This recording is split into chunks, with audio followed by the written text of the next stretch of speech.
ఓబవ్వ హిండి అని కన్నడలో అంటారు, హిండి అని. అదేమిటనేది ఇప్పుడు చూపిస్తాము. ఓబవ్వ హిండికి వెళ్ళడానికి దారి ఇది.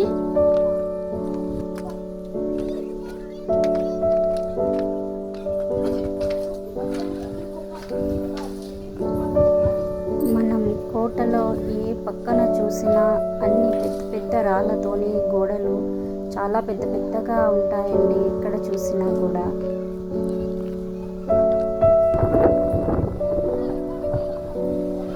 ఇక్కడ దగ్గర ఓబవ్వ సమాధి ఉంది. ఓబవ్వ సమాధిని నేను మీకు చూపిస్తాను ఇప్పుడు. ఇది వచ్చేసి ఓబవ్వ సమాధి అండి. ఇక్కడ దగ్గరలోనే ఓబవ్వ ఉండే రూమ్ ఉన్నది అని అన్నారు. మనకు కనిపిస్తూ లేదు, తెలియదు. ఇక్కడ వచ్చేసి ఓబవ్వ వాటర్ తీసుకుంటుండే పని కోసం, తాగడానికి నీరు.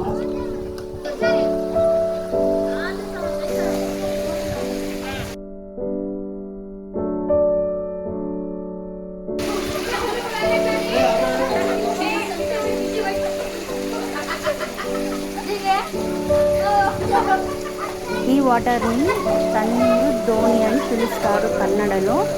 మనం చలికాలం, ఎండాకాలం, వర్షాకాలం ఏ కాలం వెళ్ళినా ఆ నీరు మాత్రం చల్లగా ఐస్ లెక్కనే ఉంటాయి. ఆ వాటర్ని తాగుతారు కూడా.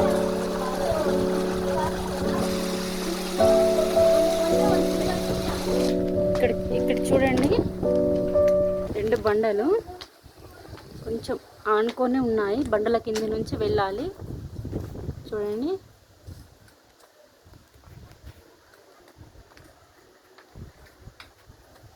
జస్ట్ కొంచెమే ఆనుకొని ఉన్నాయి. ఓబవ్వ వంటశాల అంట ఇది. చూద్దాం మనము.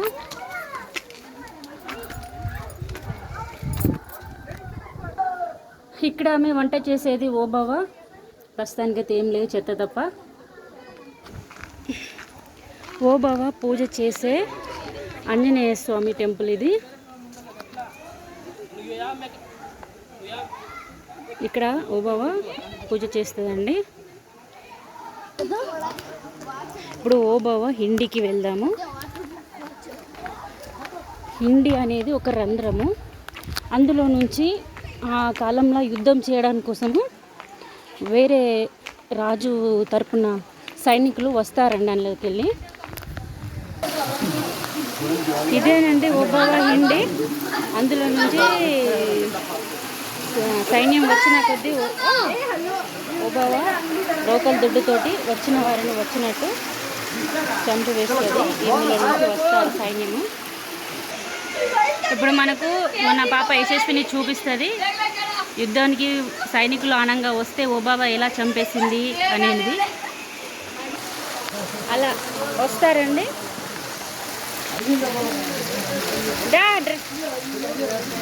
అలా వస్తుంటే ఓబవ్వ ఇక్కడ ఉండి రోకల దొడ్డుతో ఒక్కొక్కటిని అందరినీ చంపి గుట్టలు గుట్టలుగా పడేసింది. హైదరాబాద్ సైన్యం వచ్చిన కొద్దీ ఓబవ్వ రోకలి దొడ్డుతోని గుట్టలు గుట్టలుగా చంపి పడేసింది.